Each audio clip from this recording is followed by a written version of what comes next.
Buenos días. A ver, resulta casi inconcebible que un alto mando militar acuda a las redes sociales para exigir $1.000 millones y literalmente una novia turca como compensación por el servicio de sus tropas en el extranjero. Suena una broma de mal gusto, desde luego. Totalmente, pero es un evento real que acaba de desatar una crisis diplomática masiva en el Cuerno de África. Y bueno, ese es solo uno de los hilos de la complejísima red que vamos a desenredar hoy. Saludos a quienes nos acompañan en este análisis profundo, un espacio patrocinado por ProWave AI y generado íntegramente por StyleOn News, la aplicación de noticias impulsada por inteligencia artificial. Es un placer sumar contexto a esta jornada. Y a ver, para entender cómo logramos procesar una cantidad tan abrumadora de información, es fundamental mencionar que StyleOn News es la versión accesible al público del software Stylo IntelOps. Es una arquitectura analítica diseñada originalmente para operaciones empresariales, a nivel gubernamental y militar. Exacto. Básicamente, se trata de una herramienta creada para respaldar a los máximos responsables de la toma de decisiones a nivel global, aportando claridad donde normalmente solo hay ruido. Lo cual significa que quienes escuchan tienen acceso único a una tecnología de muy alto nivel. Pero bueno, vamos a poner los datos sobre la mesa. Hoy es 4 de mayo de 2026. El título de nuestro informe exhaustivo es Al-Shabaab, elecciones e inestabilidad. El Cuerno de África bajo presión. Centrándonos en la región de África Oriental. Eso es. El objetivo de este análisis es examinar metódicamente los patrones de eventos de las últimas 2 semanas, evaluando su impacto local, nacional y, por supuesto, internacional. Y para mantener un rigor absoluto en este análisis, las fuentes que hemos cruzado van desde informes de inteligencia clasificados hasta medios de comunicación tradicionales sobre el terreno. Hablamos de fuentes como Guardian News y Shabelle Media Network. Claro, información de primera mano. Sí, y además hemos integrado un mapeo del análisis de sentimiento en redes sociales, específicamente en la red social X, para entender las posturas de los distintos actores, sin tomar partido. La misión es observar los datos empíricos y entender las mecánicas subyacentes. Pues empecemos por la realidad física, porque a ver, la política no importa mucho si no hay seguridad en el territorio. El terreno y las aguas adyacentes de Somalia están dictando ahora mismo el pulso de toda la región. Así es. Sabemos que el grupo insurgente Al-Shabaab mantiene una presencia sumamente arraigada en el centro y sur del país. Los informes sitúan su cuartel general operativo en la ciudad de Jilib, con un control muy marcado a lo largo del valle del río Shabelle y en la región de Bai, cerca de Baidoa. Y fíjate, esto no es solo una presencia esporádica, es un control territorial que requiere una respuesta militar constante. Y esa respuesta ha sido particularmente intensa en las últimas semanas. ¿Qué indican los datos tácticos exactamente? Pues indican que el Ejército Nacional Somalí, en coordinación con socios internacionales, ha intensificado mucho las operaciones de contraterrorismo. A mediados de abril se reportó la neutralización de más de 33 militantes en la región de Shabelle Medio. Ya. Y poco después, a finales de mes, eliminaron a otros 22 combatientes en Shabelle Bajo. Esta última operación fue clave porque, incluyó la baja de un comandante de alto perfil, identificado como Abdirrahman Yerri. Es decir, un golpe importante a la cadena de mando. Exactamente. Al mismo tiempo, el Mando Militar de los Estados Unidos para África ha ejecutado su ataque aéreo número 58 del año en la zona. Y hay un componente financiero masivo detrás de todo esto, porque la Unión Europea acaba de comprometer 75 millones de euros adicionales a la misión de estabilización de la Unión Africana, AUSOM. Claro, pero aquí es donde la situación requiere una mirada más amplia. Porque, a ver, mientras los recursos fluyen hacia la guerra terrestre, el mar se está volviendo a encender. El 21 de abril, un petrolero fue secuestrado al noreste de Marello y desviado hacia aguas territoriales somalíes. Un evento crítico, sin duda. Desde luego. Entidades como la Agencia de Seguridad Marítima Británica, UKMTO, y la ONU han activado todas las alarmas sobre un resurgimiento de la piratería. Y a mí esto me suena a la analogía de intentar apagar múltiples incendios forestales mientras el viento cambia de dirección constantemente, ¿no? Es una comparación muy precisa. La piratería no surge en un vacío. es un síntoma directo de la falta de gobernanza en la costa. Desde una perspectiva puramente analítica, el gobierno federal somalí, junto con aliados como Estados Unidos y la Unión Europea, sostiene que la presión militar terrestre es la única manera de evitar que la insurgencia proporcione refugio a estas redes de piratería. O sea, consideran que sin bombardeos y financiación a las tropas, el Estado colapsaría y las rutas comerciales quedarían, bueno, a merced de grupos criminales. Al antiwar.com señalan que esta estrategia de escalada militar tiene fallos graves. Denuncian una alarmante falta de transparencia en los ataques aéreos estadounidenses, especialmente respecto a las víctimas civiles. Ya, el coste humano. Exacto, y plantean dudas sobre si esta guerra perpetua realmente estabiliza la región o simplemente engendra más resentimiento. Es un debate sobre la eficacia a largo plazo. Las operaciones militares neutralizan amenazas inmediatas, pero no resuelven la causa raíz. Y el secuestro de este petrolero que mencionábamos, ¿cómo cambia la ecuación de seguridad? Obliga a desviar recursos. Totalmente. Obliga a fuerzas como la Policía Marítima de Puntlandia a desviar su atención y recursos hacia la costa, dejando vulnerabilidades en el interior que Al-Shabaab aprovecha de inmediato. Claro, es como el clásico juego de aplastar al topo. Puedes intentar frenar a los piratas en el Golfo de Adén o en el Mar Rojo, pero mientras la insurgencia en tierra firme proporcione los santuarios y la logística, el juego nunca termina. Así es. Y hay que anclar esto a una realidad global. Sí, porque cuando un petrolero es secuestrado frente a Somalia no es una simple tragedia local, eso dispara instantáneamente las primas de los seguros marítimos globales, lo que significa que el precio de los bienes de consumo hidrocarburos en Europa o en América sube, nos afecta a todos. Totalmente de acuerdo. Y esa incapacidad para neutralizar la base terrestre está directamente vinculada a lo que sucede en la capital política, Mogadiscio. Un Estado fragmentado en su núcleo político es incapaz de proyectar seguridad hacia sus fronteras o sus aguas. Y en este momento, Somalia se enfrenta a una verdadera olla a presión política debido a una fecha límite inminente, que es el 15 de mayo. Ese 15 de mayo marca el final del mandato político actual. Y aquí necesito que nos detengamos un momento. Adelante. Porque la atención se centra en las próximas elecciones y en la intención de pasar a un sistema de una persona, un voto.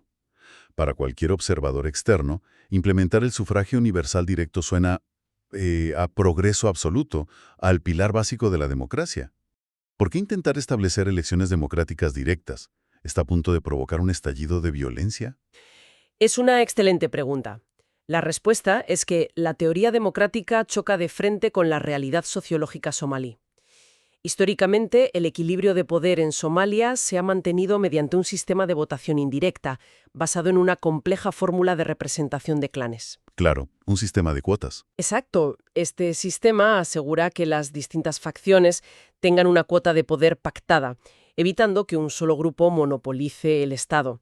El gobierno federal actual, liderado por el presidente Hassan Sheikh Mohamud, argumenta que modernizar el país requiere abandonar este modelo y pasar al sufragio directo para, establecer una soberanía real. Pero intentar forzar ese cambio drástico ahora mismo, de la noche a la mañana, y sin consenso previo, ¿no podría ser paradójicamente lo que provoque el colapso del gobierno? Ese es exactamente el gran temor. Las voces de la oposición, líderes de estados federales clave como Puntlandia y numerosos analistas de la diáspora advierten que imponer el sistema de una persona a un voto ahora mismo es una erosión democrática disfrazada de reforma. Temen que sea una maniobra del Ejecutivo para concentrar el poder. Exactamente. El expresidente Sharif Sheikh Ahmed ha sido muy claro, instando a los líderes de los clanes a permanecer en Mogadiscio para evitar un vacío de poder. Si el 15 de mayo llega sin un acuerdo, la legitimidad del gobierno se evapora. Y los líderes temen un punto muerto que derive en confrontación armada entre las fuerzas de seguridad leales a distintos clanes, claro. Y fíjate, las piezas ya se están moviendo en el tablero preparándose para lo peor. Se reportan despliegues de tropas en la capital, presuntamente para disuadir movilizaciones de la oposición, y el despido repentino de varios comisionados de distrito. Sí, y el análisis de sentimiento en la red social X refleja precisamente esto, una alarma pública generalizada ante la posibilidad de que los clanes vuelvan a enfrentarse en las calles, lo cual le entregaría una ventaja estratégica brutal a Al-Shabaab. Porque los insurgentes no necesitan ganar batallas campales si sus enemigos se destruyen entre sí. Una crisis constitucional en Mogadiscio paralizaría la cadena de mando militar. Si los soldados están preocupados por las lealtades políticas en la capital, la presión sobre Gilib desaparece. Y la historia geopolítica nos ha enseñado que donde hay un vacío interno, inevitablemente entran potencias externas a reclamar su porción. Lo que nos lleva a las ondas de choque diplomáticas regionales que en las últimas semanas han tomado un cariz casi surrealista. Desde luego. Hablemos del nombramiento de un embajador de Israel en Somalilandia. A ver, Somalilandia es una región del norte que se autodeclaró independiente, pero que carece de reconocimiento internacional generalizado. A simple vista, parece que Israel acaba de golpear un avispero sin ninguna necesidad. ¿Cuál es la lógica detrás de esto? Bueno, desde la perspectiva de Israel y Somalilandia, este movimiento se enmarca en la filosofía de los acuerdos de Abraham, buscando expandir lazos diplomáticos y comerciales. Para Somalilandia es una victoria monumental, un paso hacia el reconocimiento internacional de su soberanía. Pero la reacción ha sido volcánica, ¿verdad? Totalmente. Reportes de medios como Horseat Media o Premium Times detallan una condena frontal. El gobierno de Somalia, la Unión Africana y un bloque de 15 naciones árabes y musulmanas, incluyendo a Irán, ven esto como una violación flagrante de la soberanía somalí. Es el efecto dominó en su máxima tensión. Mover una pieza pequeña en Somalilandia activa alarmas desde Tel Aviv hasta Teherán. Y si eso parece tenso, el asunto con Uganda entra directamente en el terreno de lo absurdo. El exabrupto, en redes sociales. Exacto, el incidente con el que abrimos. Muhoozi Kainerugaba, jefe de las Fuerzas Armadas de Uganda, exige $1.000 millones a Turquía y una novia turca, amenazando con expulsar diplomáticos e insinuando acciones contra Irán mientras se alinea con Israel. ¿Cómo afectan estas distracciones a las operaciones conjuntas sobre el terreno? Impactan directamente en la cohesión de la coalición militar. Hay que entender que Uganda es la columna vertebral de la misión de mantenimiento de paz en Somalia, aportan el mayor número de tropas sobre el terreno combatiendo a la insurgencia. Ya. Por otro lado, Turquía es uno de los socios más críticos en cuanto a inversión en infraestructura, entrenamiento y apoyo logístico para las fuerzas somalíes. Si el principal proveedor de tropas entra en un conflicto diplomático abierto con el principal desarrollador de infraestructuras militares... La misión entera cruje. Exacto. De hecho, el presidente ugandés, Yoweri Museveni, tuvo que distanciarse públicamente de las declaraciones de su propio hijo y jefe militar, lo que evidencia unas grietas profundas en la política exterior de Uganda. Mientras los líderes discuten, las tropas en el frente quedan en la incertidumbre. Y por si fuera poco, en Washington se debate el alivio de sanciones a Eritrea, un país alineado con Irán y criticado por desestabilizar la región. La cantidad de agendas internacionales cruzándose es vertiginosa. Lo es. Y lo más preocupante es que, mientras los diplomáticos discuten líneas fronterizas y despliegues, hay fuerzas estructurales ineludibles operando bajo la superficie. Fuerzas que moldearán la región sin importar quién gane las elecciones. Y esto nos adentra en la dicotomía más extrema de África Oriental.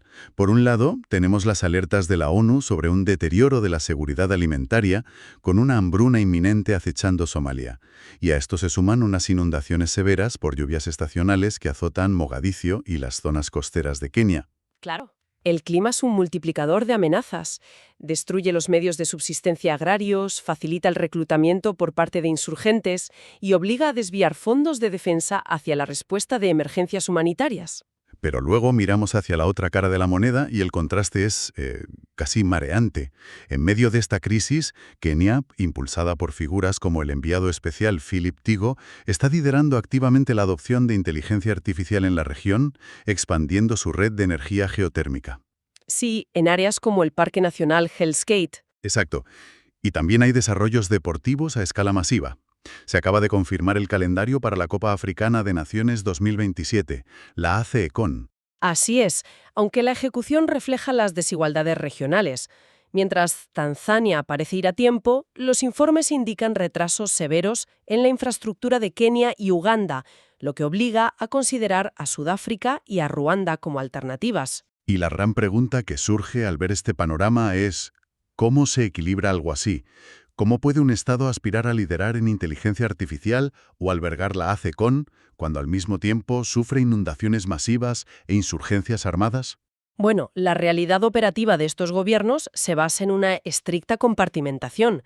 Crean burbujas de desarrollo y estabilidad, zonas altamente securizadas que atraen inversión extranjera directa, operando casi aisladas del caos circundante. Qué interesante. A corto plazo, nuestra audiencia debe vigilar de cerca la fecha límite del 15 de mayo en Somalia, los posibles retrasos de la AFCON y las decisiones de la Unión Africana sobre la transición de fuerzas. El sentimiento en redes sociales corrobora esta dualidad. Hay un temor profundo por el clima, pero también mucho orgullo por los avances energéticos y deportivos. En definitiva, y a modo de resumen, los gobiernos del Cuerno de África se encuentran en una encrucijada ineludible. Así es.